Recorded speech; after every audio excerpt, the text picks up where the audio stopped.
This film is dedicated to the indigenous people, or island Caribs of the Caribbean. They were invaded, conquered, enslaved, and eventually driven to extinction. Enslaved men and women from Africa, along with donkeys, were shipped to the islands as replacements to the decimated indigenous populations. They replaced the first people in the fields, in the mines, and everywhere else brutally hard work was required. Slavery ended throughout the Caribbean in the mid-1800s. Donkeys lost their usefulness at the conclusion of World War II due to surpluses in army equipment.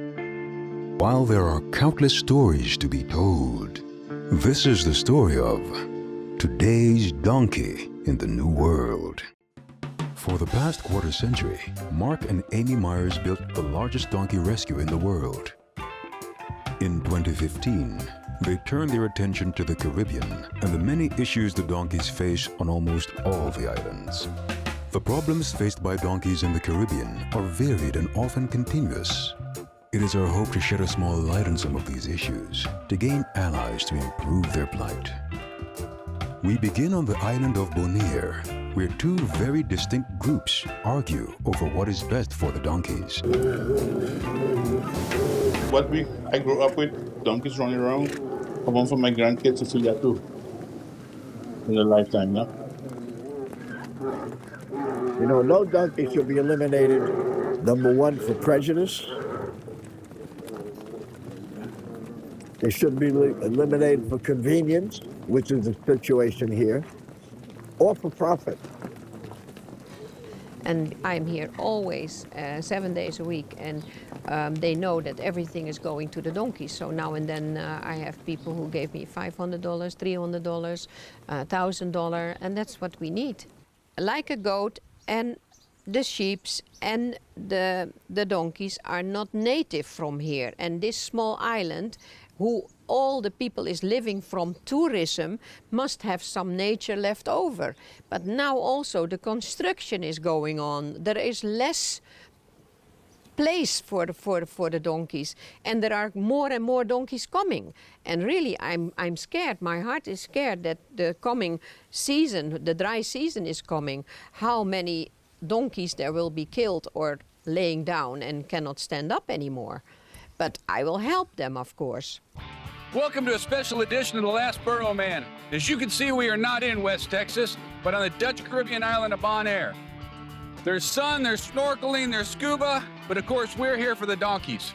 There's been a big social media uproar against the donkey sanctuary here on the island. We've come to get to the truth of it. So sit back, relax, and let's learn about the Bonaire donkeys together. The donkeys facing outside this sanctuary a lot of problems. To find water in the dry season is very, very difficult. They have to roam miles to find water. And in the dry season there is hardly no food. I can show you pictures from very, very skinny donkeys, and the first is the car accident, because they are searching for food. They're walking on the roads, go to the living world, to the people. And the second is the starvation by tetanus. And if we get a phone call from tourists wherever in nature they find a donkey laying down who not can stand up anymore, we go out, and in 24 hours we or either help the donkeys, or the vet will say yes, he can be helped or not, and then we help to give them not suffering. And a year ago, they brought out a team to do a census of the donkeys outside the sanctuary. Yes, and they made a report. They hired a company to do that, and they counted 1,100 free-roaming donkeys. And the only predation on this island is going to be tetanus that they get from the dump. And car cars. accidents. And car accidents. Always been a problem with the cars and traffic and the donkeys, because the speeders. And the island doesn't have any control to develop a culture of speeders. For instance, there was 2 donkeys killed on the road some years ago. Somebody called me, I went there, and the skid marks were 30 meters. The guy said, well, they ran out in front of me. You know, come on, give me a break. You know, so the problem with that part of which I didn't talk about the donkey accidents and donkeys being killed, all right, is mainly because of the speeders. And the other reason is our plan is to relocate them from town and the roads to safe areas. If we didn't have the conflict with people that feel they have to be gone, that are wrong, we did that 8 years ago, 9 years ago, that problem is already solved. So all the donkeys that have been killed up till now is the fault of all the people that have an agenda to remove them. Last year, and I have everything written down, and also we have the reports from the police. There were 44 registered car accidents, but we have 53. Why we have 53? Because the others were hit and runs where the police was not involved. So I gave my reports to the police with the streets and everything, because the hit and runs, and it's sad because the donkey get hit and he is not dead yet and he's laying down next to the road, so somebody else is calling. So we step in directly. But that was the car accidents. And then we have the tetanus things. Then we have babies who die, outside because the moms are not in good shape. You'll find donkeys almost everywhere. They talked about the population being 1,200, and it's not true.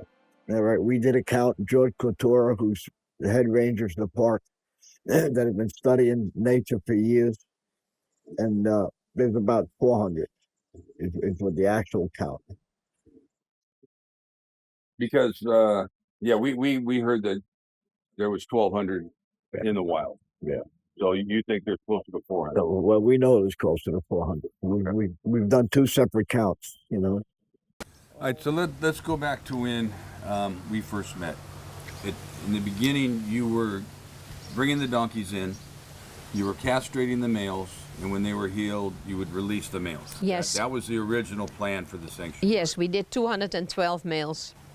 And then that came to a stop. Talk about that. Yeah, the stop was because of an American guy who lives here on the islands and has politic friends, and he achieved it that the governor let me come and said, Marina, you have to stop with the castration because this is a special breed and we have to protect this special breed, because if we go to the UECN, you can get money from the UECN to protect this breed, blah, blah, blah, and all this kind of stuff. So that is why I had to stop with the castration plan. And the contract says for that castration plan, because at that time they paid for the castration plan, they paid the vet and everything, and the vet from Curaçao came to inspect several times of we are doing the job, but we castrate the males. A day later we bring them back on the same spot, but we chip them and we make pictures from them, so everything was registered, what we did. Unfortunately, we had to stop, and it's now 7 years ago. And 7 years ago, and at that time we only had to do about 90, almost 100 males. Then it was done. But it did not work further. We have donkeys that live in families.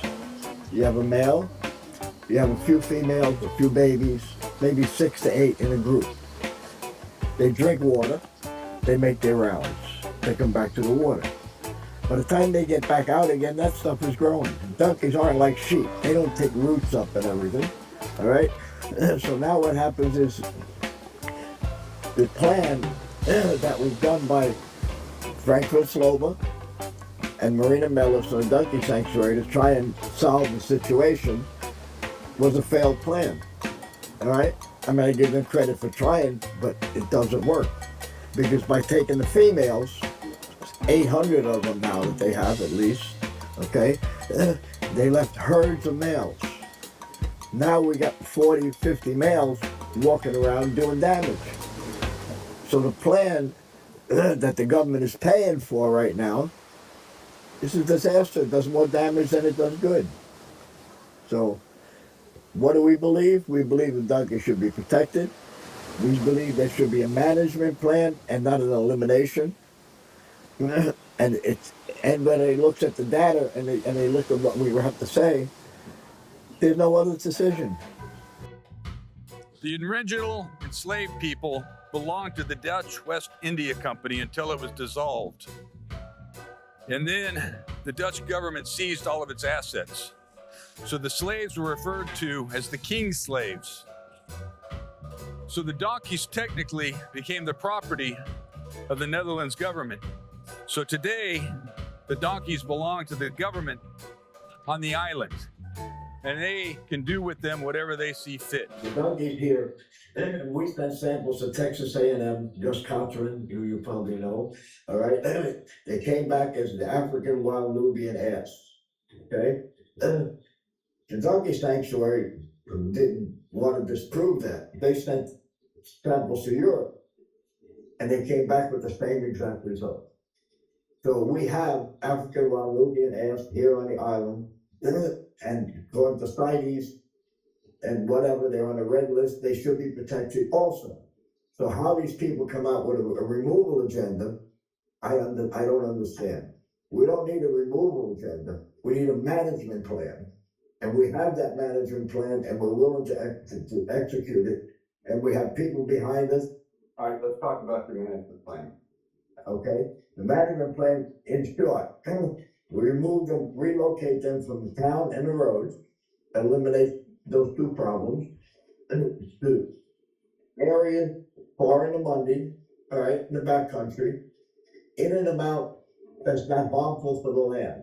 So we know how many donkeys can be put there without it being a problem. Actually, if we do it that way, they actually help the land. Not only it's not harmful, but they'll help the land. All right, and they keep them monitored to that amount. All right, if the population starts to grow over that amount, then we can sterilize the females. We are on the road to Rincon. We're just looking for some B-roll of donkeys, and we happened upon this group, which is coincidentally the exact same spot I shot the cover for Donkeys of the Caribbean book. This is a good time to talk about something we touched on a little bit with Marina, but it was off camera. And this is something that Al Catafumo's group mentioned on Facebook, and that is the island's nature plan. And the nature plan says that all non-native species, which would be the goats, any cattle, and the donkeys, will be gone by 2030. And Marina has confirmed that that is in the nature plan, but there's no mention of how they're going to do that. I mean, I don't know why it has to be so rushed to remove them out of the island before they do any research. If they remove donkey, what's going to be next? Because we have them here now for free. They remove them and we realize that the donkey is supposed to be here, then we have to pay money to come back. Then we as a local have to pay the donkey to come back. Instead of that, do a research before that. Because a lot of local people don't like the donkeys on the island. The nature plan is the donkeys especially, and goats, you know, pigs. By 2030, they claim they'll be removed from the island. And that's one of the issues that we have. You know, what happened is UNESCO, all right, say if the community believes that the animals are part of their tangible, non-tangible, okay, if they fit into that category, and the community believes, and the community does believe it. You heard what DT had to say. Every time I tell people that 2030 they can be removed, no, they can't do that. I mean, they really get irate about it. So the people want them here. They were gone entirely, honestly, kinda, yeah. Yeah, kinda, yeah. And both the goats, donkeys, and cattle. The goats too. I'm used to my neighbor owns like a whole herd of goats, so I'm used to seeing them like walking around and stuff. It's kind of part of the island, so it'd be weird to see them just all suddenly gone. Yeah. I don't want to get rid of them. No. They're cool, but it's always fun to see, like, let's say like a small group of 3, maybe 4 donkeys just walking around. And that one baby donkey that just been born. It's always so cute to see them like all fluffy. But then to see a giant herd of them, or seeing donkeys literally everywhere you go, it just gets a bit too much at some point. So I guess it's just more to bring control to the population. So same things that they're doing with the goats here to like kind of just keep the population out of control. They can stay here, but just, you know, keep it a little bit under control so it doesn't get too chaotic, because especially for the agriculture, that can get really bad for us on the island if the donkeys and the goats just keep eating everything, and then eventually all the plants that we plant, we don't have anything anymore. So But here the taxi drivers feed the donkeys next to the road with the tourists from the cruise ships, and they don't bring them here because here they take time. The tourists want to be here for say a half hour. No, they want to drive them around, make money with them, and then they feed the donkeys on the way. And the next week, when there is no cruise ship and the donkeys are standing next to the road and the car is stopping and then bumps, the donkey get hit. You know, that is what's happening here. And you cannot educate the taxi drivers. They fight you. They fight you. Mackay, who was one of the commissioners at the time, said, you know, there's two sides to the story. I said, no, there's only one side, Bonaire.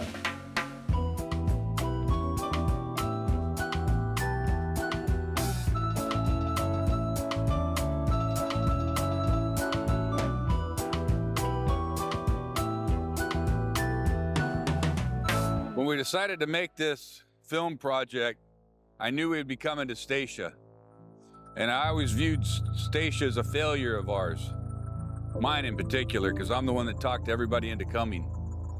I had a lot of pushback from some of the trustees, because they knew this was going to be a money pit, and it was. Welcome to a special edition of The Last Burro Man. Once again, we find ourselves in the Caribbean, this time on the island of St. Eustatius, or better known as Statia. They've got a big donkey problem down here, and we came to see if we could lend a hand. So sit back, relax, and let's learn about the donkeys of Statia together. Statia was known as the Golden Rock because of the prosperity that it held. Various nations came here to trade. One thing that was traded here was enslaved Africans. They actually had a warehouse here on the harbor that held them as they were transported all around the West Indies. At its height, there was 75 plantations for tobacco, cotton, indigo, all sorts of things. And those plantations were not only worked by enslaved Africans, but also by donkeys. And those donkeys were left behind. Like all the other islands, the donkeys were used in agriculture, in transportation. They carried water, they carried people, they carried crops. And until they lost their usefulness, and then they were simply let go, and they became a nuisance like everywhere else. They get hit on the roads, they're left to their own devices, and when we got involved, the government had rounded them up, they'd placed them on a plot of land, and were feeding them whatever grass clippings they could cut at the airport in Whitewood. And that's when we were called and we met the Duvelman family. Me and my father were just driving past the donkeys, and I said, we have to do something about the donkeys. They're just dying. Everybody's not giving them any food and not really water either. My father started to start out with Joey. Joey was very sick. He was always down. So we brought him up, and my father thought of an idea just to bring him by the house. So we brought him by the house, we fed him, give water, put him back to care. And then other donkeys also fell down, so my father took a few more. And then he brought a few to the farm. A few did die because we were too late to save them. And that made me very sad also.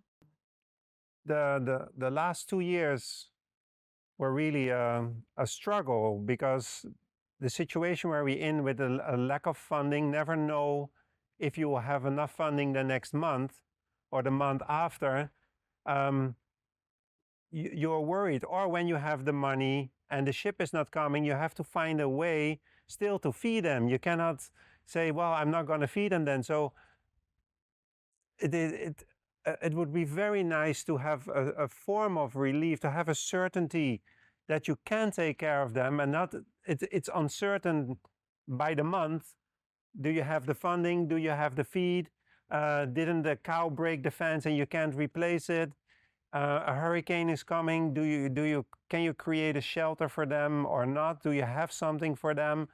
A water pipe breaks. The pump is malfunctioning. How do you get the funding, and how suddenly? Because all these things, you're on a remote island, so you don't have things here on stock. You can go to the shop to buy it, or to the hardware store directly to buy what you need. There are some supplies, but not all. So you also, with the feed, you have to plan everything. And if incidents happen, you have to be creative. But for all, you need funding. And so we thought we had allies here, but we no sooner started supporting them that they pulled up roots and moved to a different island, leaving us holding the bag.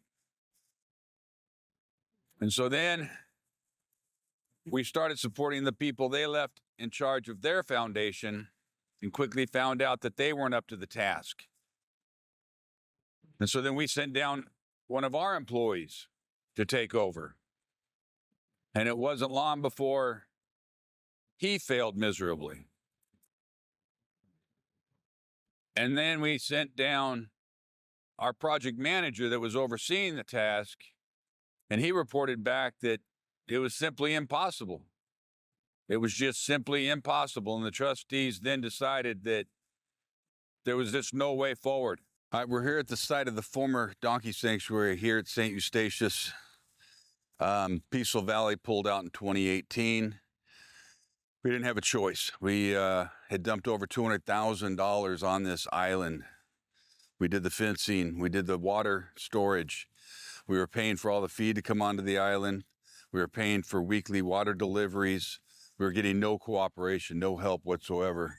They were literally letting the feed rot in the storage containers, and we could not spend enough money to get people to come out just to feed it. My board voted it out. They made us pull out. And I can't say in retrospect that I blame them. I've got a heart for donkeys, and I hated to do it, but I wrote the government a letter saying that we had no choice but to leave.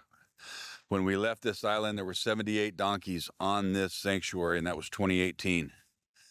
And as you can see now, there's none. We just got here last night. We're going to drive the island to see if there are any left. And to be quite honest, I don't have high hopes. I don't know if we'll get anybody to talk to us while we're here. There are some goats still wandering around. I think we saw a couple of cows so far, but I doubt they opened the gates and let the donkeys loose. When we first got involved here, they had rounded up the donkeys and were systematically starving them to death. We had feed and grain coming in from Florida. We had a connection in Florida. In typical Peaceful Valley style, report concerns, very transparent with what we were doing and how we were trying to do it. We had castrated all the male donkeys with the help of the island veterinarian, trying to do it right. Vaccines, dewormer on a regular schedule. We had them all in our Peaceful Valley database. When Hurricane Irma came through, we let all 72 donkeys loose. The hurricane tumbled one of those 40-foot storage containers over there all the way across the sanctuary. The winds came right across the top of it here. But after the hurricane settled down, all 72 donkeys came back. Not an injury amongst any of them. Donkeys definitely know how to survive hurricanes down here in the Caribbean. Okay, well, great relief. We just started driving around, taking random roads, and we are probably 2 miles from where the sanctuary used to be, and it looks like they opened the gates and they let them go. Down below us here, just off the ocean, we were spotting a group of about 10, just chilling in the long grass. There's some cattle down there with them. From here we can see, we can't quite see the old sanctuary, but we can see basically Zealander Beach where the turtles nest. But beautiful spot for them. Looks like my fears were unfounded. It looks like they didn't do anything bad, and at least some of them are still here, still alive, still kicking. They look, from here, they look pretty healthy. They don't seem to want to be messed with, which is better. That means they're not being a nuisance. They're just staying here on this part of the beach. So this is a good spot for them. There's not a lot of houses. We're kind of on the backside of the Quill, the volcano here. And man, I feel good. I feel very relieved. All right, so it's been a bit of a roller coaster here on Statia. We found the sanctuary empty, and we didn't know what happened. And then we start driving around, and we see some donkeys. We see a dozen, which is less than a quarter of the donkeys that we should have seen, but at least they look good. And through some investigation, we found a news article on a St. Martin newspaper that the headline is "Donkey Sanctuary to be Downsized." And I won't read the whole thing. I might post it as part of this documentary, but it says the donkey sanctuary in St. Eustatius will be downsized as fewer donkeys will be taken care of at the establishment. Acting Governor Commissioner Mervyn Stagers stated. A couple of years ago, the residents cut the fence around the sanctuary to enable the donkeys to get out. Fence was cut, Stager said, because people believed the donkey sanctuary did not have enough food to feed all the donkeys, which, he said, is not true at the moment, as the sanctuary does have enough feed and water for the donkeys. Although, he added, there was a point where the feed was too little, and that is why the donkeys do not look in the best of shape. The weak donkeys were not getting enough to eat, as the dominant donkeys would eat first, and that is probably one of the reasons why one or two of them have died. Now, this article was written 11 September 2018. I wrote my letter in August of 2018. 2018 is when they allowed an entire container of feed to spoil on the sanctuary. So I call bullshit. I call bullshit on this whole thing. They allowed the feed to spoil. They were supposed to feed the donkeys. If the donkeys were dying, they died on their shift, not ours. That's why we pulled out. They were allowing the donkeys to die. Of course, the dominant donkeys are going to take control, and the residents are going to cut the fence to allow the donkeys out, to allow the donkeys to graze for themselves. This is why we pulled out. I've always had this saying that either all donkeys matter or none of them do. And boy, we tried. And we tried and we tried, but we just couldn't get the local people here to meet us halfway. And there are currently too many donkeys for the sanctuary to manage. Now, we managed all of them easily with the amount of feed that we were paying for and bringing on island. We easily managed the 78 donkeys that we were paying for with the feed. All they had to do was open the container every day and feed the donkeys. That's all they had to do. But that was too much effort. With all the people on this island, that was too much effort for somebody to show up every day, open the container, feed the donkeys, make sure the water was flowing, that we paid for also. We paid for the water. That was too much effort. It was easier to let the feed spoil. And within a month of me writing the letter to the government saying, you know what, we're out. This was happening, that the residents of Statia cut the fence to let the donkeys loose. There's no excuse for this. I took these photos in early 2018 as part of a sponsorship fundraising campaign that I never was able to do because the trustees shut the program down. My fellow teammates at Desert Sands Productions went along with me in not pursuing what happened to the rest of the donkeys on Statia. I get really involved in these programs, and I really care about the donkeys, and to be honest, I didn't want to know what happened. I'm gonna just leave this island hoping for the best. I knew every one of the 78 donkeys personally, just like I know all the donkeys that go through the Peaceful Valley system. I get really invested, and so I'm disgusted by what happened here. But this movie is not about resolution. This movie is about awareness. And Statia is just one small example of what goes on with donkeys down here that nobody knows about. And it happens all throughout the Caribbean. And Amy and I cannot continue to carry the mantle alone. Our time is coming to a close, and we need the next generation to step up. So I have the letter here that I wrote to the Statia government, August 11, telling them that we were done, we were fed up, that the $200,000 that was spent on this island, buying equipment, buying transportation, buying feed. We even bought a bicycle for our staff to ride back and forth to the apartment that we're renting. I mean, you know, either all donkeys matter or none of them do, but good Lord. How much can we be expected to do without some on-island help? All right, well, that's it from Statia. As you can see, we have our work cut out for us, but we're going to need your help to do it. Y'all be good. We're going to see you next time.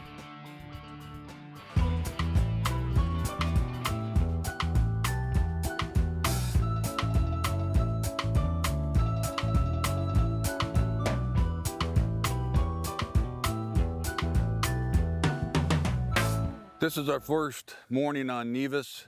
Last time I was here in 2017, I easily saw 1,000 donkeys. I was here to write the book, and everywhere, literally, that you looked, you saw donkeys. You saw them in parking lots, you saw them along the side of the road, you saw them in cemeteries.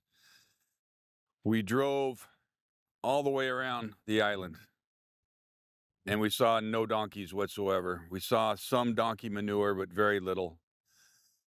This spot that we're in right now, I'm looking at the tree that I took the picture of 2 donkeys, a really cool picture. And we see no donkey manure on the ground. So there's been a cull of some nature. We hear that there are still some donkeys on the island. There's still a lot of monkeys on the island. When I was here last time, there was supposedly 10,000 monkeys and over 1,000 donkeys. And something has happened. Not a lot of people like the donkeys. We were talking to the bartender last night, who's a local. She did not like the donkeys. I don't know how many people are going to be willing to talk on camera about the donkeys. We'll see. This is, like I said, our first full day here. We have all day tomorrow. We're going to keep looking for the donkeys, try to shoot some B-roll. But something has happened to the majority of the donkeys.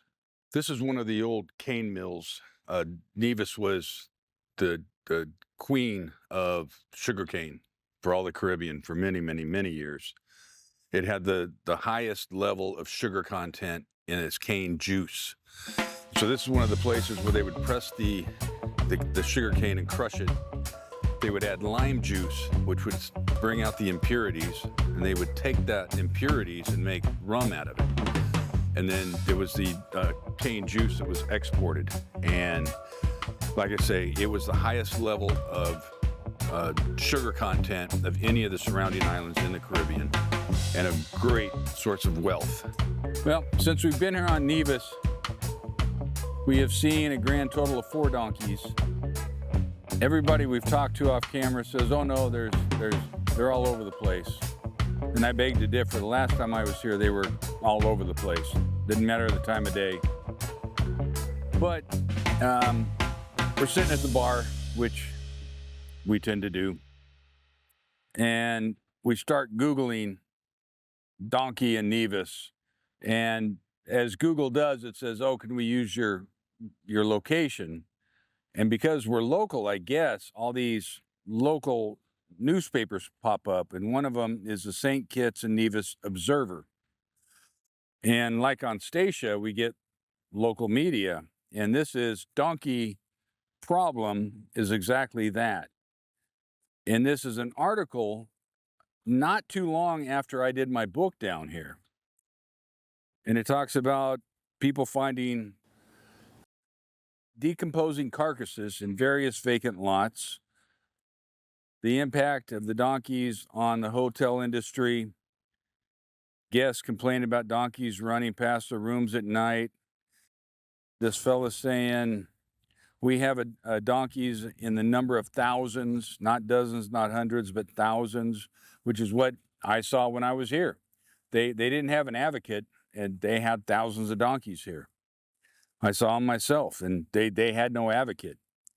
But one thing that caught my eye was that someone was speaking out. The Observer notes that recently a disposal of the animal carcasses has appeared not to be as public and as careless as in the past. So they're killing them. And I was concerned when some well-intentioned expat, these are people that come from, this is a British island, ex-British island. And the person that brought me here was from Ireland. Her husband was from England. And they started running to the international press. Now, I'm not exactly international press, but I am from the United States with a pretty big footprint. I make a lot of noise. And she brought me here saying this is a cruel, horrible island, killing donkeys for no reason. And so this person, Jane Ebbett, brought me here to look at the donkey problem. And Jane Ebbett is gone. I can't find her online. Her organization, Nevis, is gone. That was basically a dog rescue here on the island. It's gone. I can't find her. The people that basically sent me emails telling me to not contact Jane, Jane's not a good person. When I reached out to them for interviews for this film, they never reached out back to agree to interviews. It's all kind of very strange. I reached out to Ross University, the vet school on St. Kitts, to interview some of the vets, and even ones that I had met in the United States did not return my request for interviews. So I don't know what's going on. I do know that they've killed a lot of donkeys. I found another article that they had bought a truck with a crane on it for the sole purpose of hoisting donkey carcasses onto the truck once they had been shot. Another article where one of the newspapers had gone to the dump and seen the carcasses being burned. But what I can say from my own eyes is it went from thousands of donkeys on this island to, we've been here for a day and a half and we've seen 4. That's 4 donkeys. We are on the extreme other side of the island from the resort. This is where they said we'd find a lot of donkeys, and we found 12. This is from the over 1,000 we found last time I was here, and 12 is better than nothing. We have proof that they culled them, and this is proof. But here are 12 donkeys. So we're gonna keep looking. We got up early. We got up with the sun. We drove all the way around the island, and this is the side of the island I found a bunch last time, but we're gonna keep rolling and shooting and see how many more we can find. There are some babies. I see one baby right here. So we're gonna get some B-roll while we're here and see what else we can find. But the whole street on both sides is fenced for the most part. This heads into some kind of military base, so they can't get too much further this way and into towards the ocean. We're gonna go to the horse racing track, which isn't a horse racing track anymore. There's some pictures of it in my book. And donkeys, well, it's more than 4, so I think we're up to what, 16 out of 1,000? Wow. Out of 2,000, 3,000, thousands from last time. Literally thousands. I think in my book, people told me there was 3,000 on the island. Literally 3,000 on the island. The newspaper said there was thousands around the time I was here. They don't say in the newspaper articles how many they culled. But wow. This is sad. There's better ways to handle problems than this. But the hotels call the shots. That's pretty obvious. We're here at the old horse race track. This was a campaign promise from somebody that was running for office. They promised to bring horse racing to the island, and they did, and it lasted for maybe a year or two. When I was here in 2017, it had already been abandoned, but at that time it still had the fencing around the horse track that has since been taken down or washed away by one of the hurricanes. But when I was here, there was donkeys all over this area on the way in. In my book, this is actually where the donkey had been hit by a car and was laying in the middle of the road. But there was donkeys on the track, donkeys all around the track. A lot of donkeys in this area. We have seen none. There's still some old manure, nothing even remotely fresh. Wow, yeah, we haven't seen any donkeys. Got a flat tire coming in that we don't have a spare for, so we're gonna have to figure that out once we wrap up rolling here. But no donkeys. This has been disappointing, to say the least. We came to see donkeys, and we still haven't seen more. Well, we saw two between the last place we filmed and here. We saw two more on the side of the road, a pregnant gin and her yearling. But that's been it. It's crazy when you know you have an island with 3,000 and you haven't even broke 20 yet. So we're going to see about a tire, and we'll get on to the next location. Got it. We've talked to tourists here that of like mine. They saw a bunch of them. Now they don't see any. Not a lot of people want to go on camera to talk about it, and I think it's because everybody's afraid. The locals are afraid. The tourists are afraid. It's strange. We blew that tire. We talked about the tire, and when I was paying for it, the guy's like, "Oh, you guys had an early start. Left at 6:30 this morning." I don't think much happens on any of these islands that the locals don't know about. So I'm sure everybody's wondering what we're here filming about, but the ones that do know what we're filming about aren't willing to talk about it. I haven't heard back from Jane. We did find Jane through GoFundMe. She's not on island anymore. The GoFundMe talks about the fact that all of her money from selling the house is tied up in an account here on the island that she can't have access to. She relied on GoFundMe to get off the island. So I'd like to know what happened. What forced Jane off the island? I know there was some people that were threatening me, but what are they going to do? I live in Texas. You know, we go pretty hard in Texas. So I don't know. Nobody wants to talk to us while we're here. We'll keep doing our research and we'll try to figure it out, but we know for a fact they did a massive cull on this island and there's no donkeys left. But I'll say it again, the resorts, they call the shots. So I guess we'll wrap around that. We've covered everything there is about the donkeys on Nevis. They were brought here. They didn't ask to come here, but they were brought here. And they worked the sugar plantations. They were the transportation. They were everything until they weren't needed anymore. And then they were left to their own devices. They weren't properly managed. And when they got in the way, they were executed.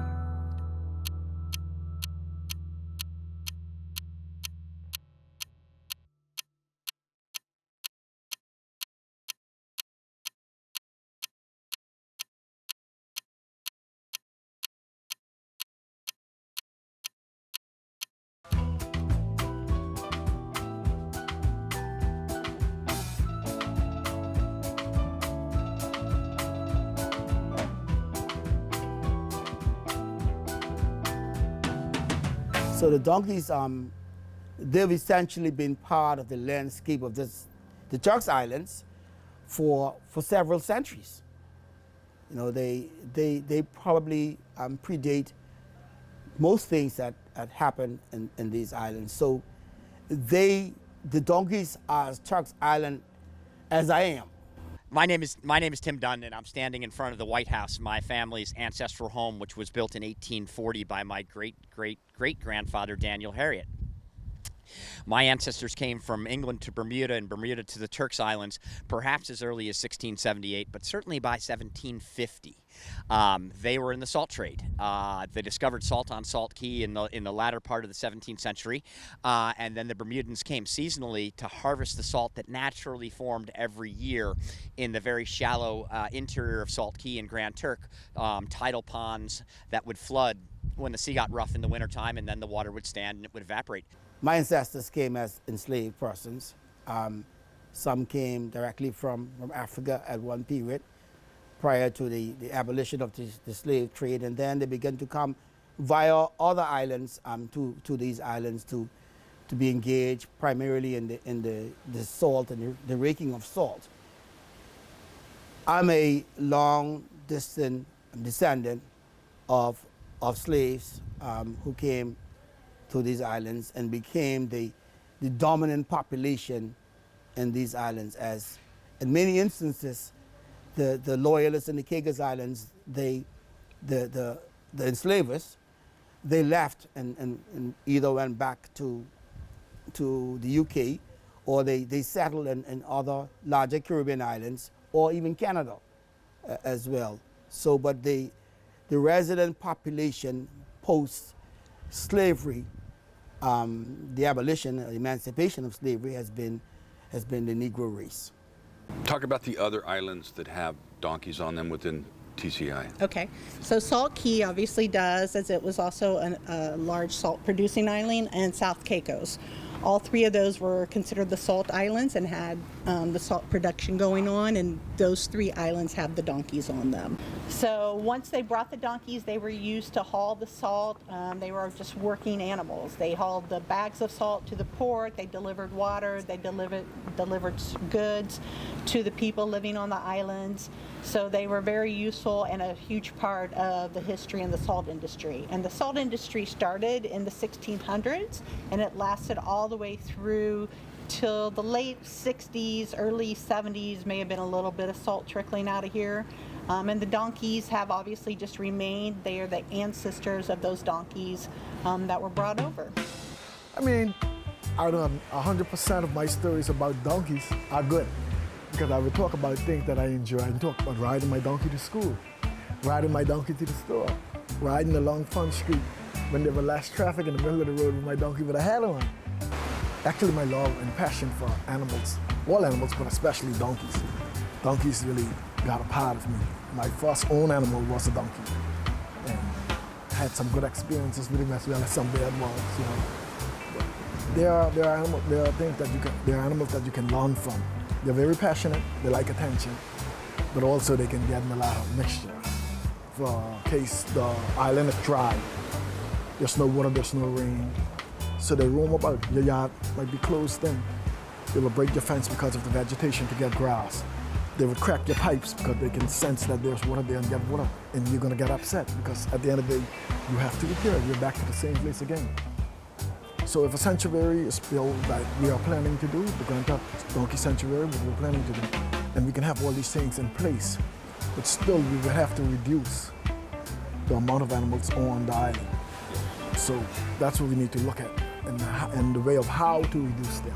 Either we're gonna share them with other islands, but first we need to have a team who's gonna do an investigation and to be sure that this group was able to maintain and take care of these animals. What if this don't happen? They need to know what is the next step. That's why we were glad that we got in contact with you, so that you would be advising us anytime we fall short. December 19th, 2023, Turks and Caicos House of Assembly had one of their regular meetings, and part of that meeting they put into the meeting minutes, and here, this is verbatim: approved in principle, a proposal for the transportation of donkeys to the island of Jamaica as part of the Jamaican Rural Agriculture Transportation Program and to control the feral donkey population within the TCI, subject to the required financial provisions being made. Now that's very general and broad in what they're talking about, but I looked up the Jamaican Rural Transportation Program website. And what the website talks about in particular is 3 kids that were killed on their way to school. And what the Jamaican government wants to do is they want to make it safer for kids in rural communities to get to school. And what they're proposing is city buses and taxi cabs. Nowhere does it mention donkeys or donkeys coming from Turks and Caicos. So donkeys, we came here to your home and we were surrounded by donkeys. There's home or farm, makeshift farm. There's donkeys on the inside, there's donkeys on the outside. There sure is. Share your love of donkeys and what it is you do here with the donkeys. Yeah, honestly, I could never have predicted this. This was really one of those things where I just loved the donkeys. I really wasn't aware. You just hear about it and you think how magical. And I love animals, so any 4-legged friends, but also even in the sea. And when I arrived here, it just happened where they just showed up at my gate. Because my family always laughs and says, Aaron, no matter where you are, animals find you. And that seems to be the case. So it just started daily where I would just get to know them. They have different personalities. And then they started to come where they'd be injured. And then I realized, well, I'm out of my depth. I really don't have a clue what to do with an injured donkey. Thankfully, with the agriculture department, Dr. Bent Dijon, and many other people, and also the TCSPCA, I was able to learn so much because they were always there to assist, knowing that I'm here, they seem to come, and when they are injured, I was able to call and say, what do we do? How do we handle this? From that, it became more. So instead of the odd donkey, I think it didn't take long, and I had about 50 what I call my regulars. And it started by putting water out, and something that I know you say a lot is it's consistency. When you're consistent, they know. They're so incredibly smart. And then I talked to them, and they had personalities. Then you're letting them in your yard. Then you're letting a few in your house. And all of a sudden, they're actually better trained than my dog in many instances. So it just grew from that, where the next thing I thought is, okay, we need to have a community. There's already incredible people on this island doing so many amazing things that go unnoticed. And the new girl in town, I came in and I realized, because I'm hearing their stories, and I thought, wow, everybody needs help. What I know is it's really lonely and hard to do something on your own. But if you can build a community and everybody work together, you can get so much more done. And that's when the WhatsApp, silly as it sounds, but a WhatsApp group, forming that, which is basically anybody on and off the island that has a love for animals. And as a result, all the people now on that chat are very involved in helping with the, health and welfare of any 4-legged friend. It takes a village.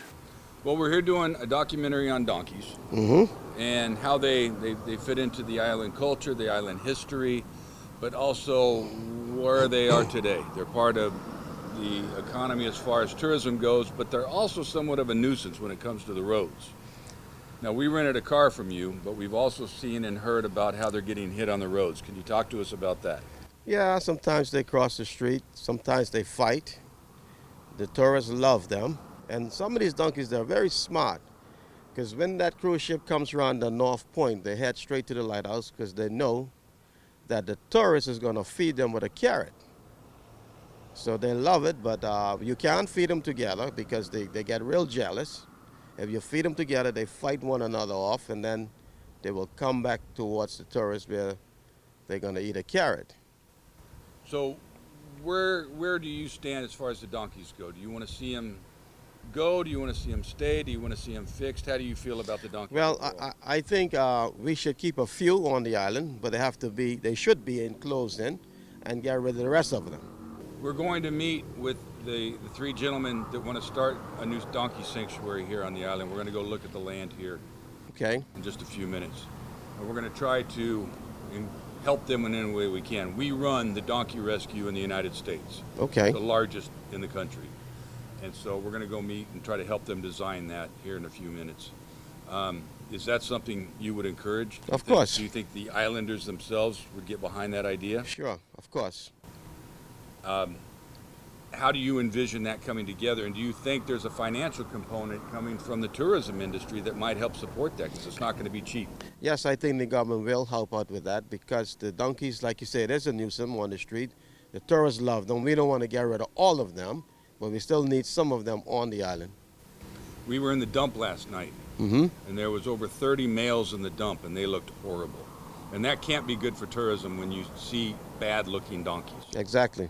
They have to be healthy. Mm-hmm. They have to be happy. They have to be healthy. They have to be good-looking donkeys. Otherwise, the tourists are going to get on Yelp. And they're Exactly, right. They talk about these things, Yes. and that's not good for the island. That's not Yes. good for anybody. People are saying that they are a pest, but not understanding the reason for them becoming a pest. Because most people on Grand Turk, most older people, they do understand the animals. But I think the main problem is that you buy your new car, the donkey's still fighting and mating, boom, here it goes, your car mash up, you gotta fix it. It's nothing to get for it. And the donkey sometimes get away and walk off, and you feel with expensive, and the donkey's just free and allowed to hit another vehicle. So that's where the problem come in with the donkeys on Grand Turk. Yeah. The number one thing, of course, you were saying is that ultimately it's just survival. So it's focusing on getting them a safe space and water. If we can get them water, they'll stick around the water. Doesn't mean they're going to just like always be there, but right away we just need to address that because right now we're in winter, not as necessary. But once we hit the hot, and it was very hot last year, very hot. They were so thirsty. And even though, yes, they're desert animals, I understand, they still need water. So water is the key. So we have an area called North Wells. We already have it arranged where it could be cleaned up, right? We have many volunteers, different people that are willing to donate, to assist. Even financially, it wasn't going to cost a lot. That cleaning up and consistently being maintained, and it's a large area, and it's been done before, so we know it will work again, that would be an immediate thing that if we could just accomplish that, they'll hang around there more than hanging around downtown. And I think you'll agree, Mark, that donkeys don't want to hang around cars and people in busy streets. Right. They're there because there's air conditioning units, there's car washes, they're there to survive because they think, well, this is where we can get our needs met. Soon as we give them a safe space where they know that there's water consistently, they will go there. We can relocate them. So that would be, as you said, that's the number one thing. Get that organized. Yes, they've survived on brackish water and without any human help for the last since the collapse of the salt trade. They stopped breaking salt on Salt Key in 1972. In Grand Turk, it was 1960. So we are many generations past when people actually cared for the donkeys and trained them and taught them, obviously, to pull carts and things like that. So these guys are the Salt Key donkeys are probably the toughest donkeys on the planet. The donkey with an attached cart was the sole means of transporting raked salt from the salt pans throughout the islands to the seashore for transport and export elsewhere. They've survived hurricanes and famines and all the other things, and they're incredibly tough animals. There's no fresh water on Salt Key or Grand Turk, so they survive when it rains. They drink a lot, but there's a couple of brackish wells where they can also survive.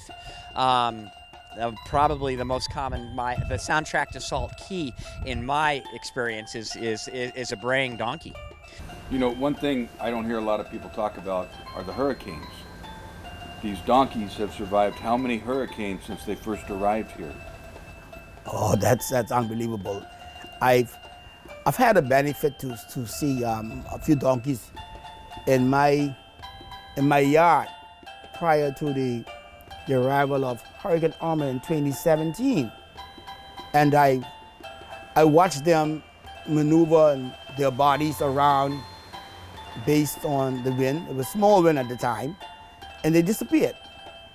Right? We've had, as you know, we are in the hurricane belt, so and we would have received scores of hurricanes over the centuries that the donkeys have been here. For instance, now you're going to build a resort, you would bring in heavy equipment, caterpillars or whatever you need. In that sense, back then, those years ago, so many years ago, you can't recall the years, the only thing they had was the donkeys. So my grandfather would say to me back then when he was a child, a donkey was more valuable than a Harley Davidson. To him, a good walking donkey, was more valuable than a Harley Davidson. So you would laugh at that nowadays. If you told that to someone, they would laugh. You know, a Harley Davidson, oh, well, get away. But back then, they were the main walking tools. They depend on them to have a donkey. Just to have a donkey, that was an income. Even though you would have to pay your shillings or whatever to get these donkeys. I have a trickle trunk, which I think you'll have to definitely see and take photos of.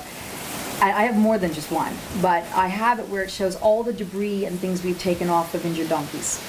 And I've kept them for a reason. And the hope is that we take that to the schools, or when there are forums available to be able to educate the public to say, this is not because of them, this is because of us.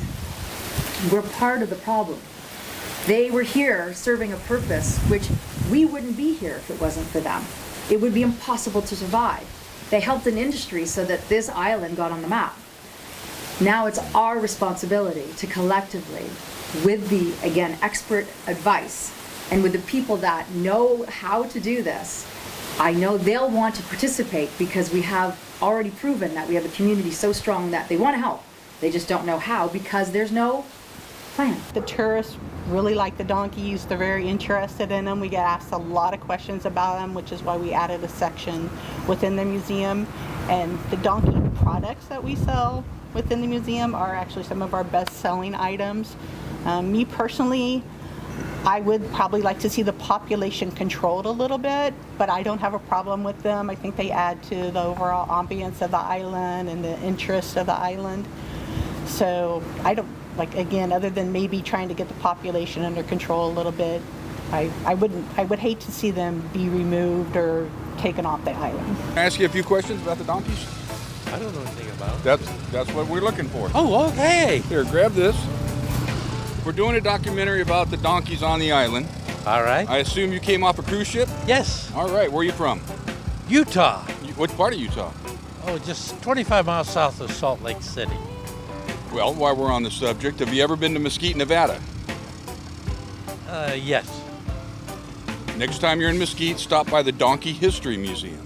Oh, I've never been to that. All right, well, that's our museum, believe it or is not. that right? You're from there? Well, no, I'm not. Actually, we're from San Angelo, Texas, but we have a ranch in Scenic, Arizona that has donkeys. Yes. And our Donkey History Museum is in Mesquite, Nevada. I'll stop there next time I'm Stop through there. But right now we're in the Caribbean doing a movie called The Donkeys of the Caribbean. Uh-huh. So we were just curious about how do you feel about the donkeys? Has it been a very positive experience? Oh, yes. I like it.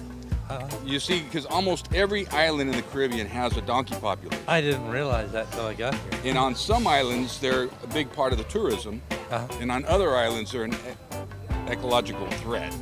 So tell us about your interaction with them. Oh, I just like stopping and, especially when you can touch them, when they're tame, you know. And these are tame because they get fed carrots. Right, yeah, that's true. From Atlanta, so we came visiting and we are on the Virgin Voyage ship. So we are cruising with our close friends. Is this your first time at Grand Turk? It is, and it's absolutely beautiful. But from what I understand, they would have the donkeys, and they would have water. They would put water on them, and they would haul the water to the mines, and that was their job. Was doing that, was back and forth, and it's like nobody had to even lead them. It was just a thing that they would do. Also at Grand Turk Sanctuary, it is basically a new beginning. So we would need the support of the public to help us to carry this out. Like if you see an injured animal, to contact us, to try to contact someone. And I know everybody knows me, so they will be able to get me and help us with this situation. Chasing them out of your yard, hitting them with wooden thing, it's not the solution. It's not the solution. The dump is the main place that they go because they can get food, their free room there and feed. And they got their foot trapped in cans and pipes, like the photos I was showing you.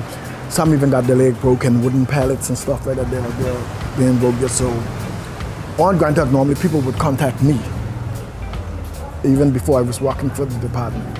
they would contact me to say, John, there's a donkey with this and this. And we would have volunteers that would come, different people, like we have a lady here called Erin, and she's trying to start a group to help animals. They would come and get me, and we would go and catch some of them. But the issue has been now that as time goes by, you get older, you get more experience with dealing with these animals. So if you run after a donkey now with a can on its hoof, you're doing more damage than helping them, because the can begins to cut deeper into the hoof. And then when you take it off, you don't have sufficient medications and things to actually heal them, or you don't have a temporary holding area. They came in a time when they would need it, and when most people thought that that time is up, the salt industry finished, and they're just abandoning them. I just want to thank you and your team for coming here and recognizing the need for this gap to be filled, and the attention to be given to in a humane way to ensuring that the Turks and Caicos heritage doesn't leave us, but that it's managed in a way that it remains with us. And I would like to leave behind that history of me doing that in Turks and Caicos, not only in Grand Turk, because remember we have 3 salt islands, and the whole 3 salt islands have donkeys. And so these things are something that I would like to leave behind when I die. Someone can say, oh, well, he probably didn't like people as much as he liked donkeys. I'll be happy with that. I know the feeling. I'll be happy with that. But I want my grandchildren to know that donkeys were on these islands, right, prior to 1700, and that they saw donkeys as well. So by coming here and taking the time to actually, get to understand the island, not just this island, but many other islands, have you come across a situation where you have felt that it's just not, it's far gone? It's just, this is one of the toughest things in trying to make this island and the situation work? No, and I'll tell you why. Every island is unique, but every island, you need money. It's the same all over. You got to have money to fix it. And that money can't always come from the government. So you have to figure out where that money comes from. Is it the tourism industry?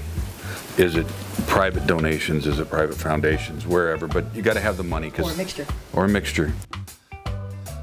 You have to have an advocate, whether that's a person, whether that's a group of persons, but you have to have advocacy that is going to put the donkeys first.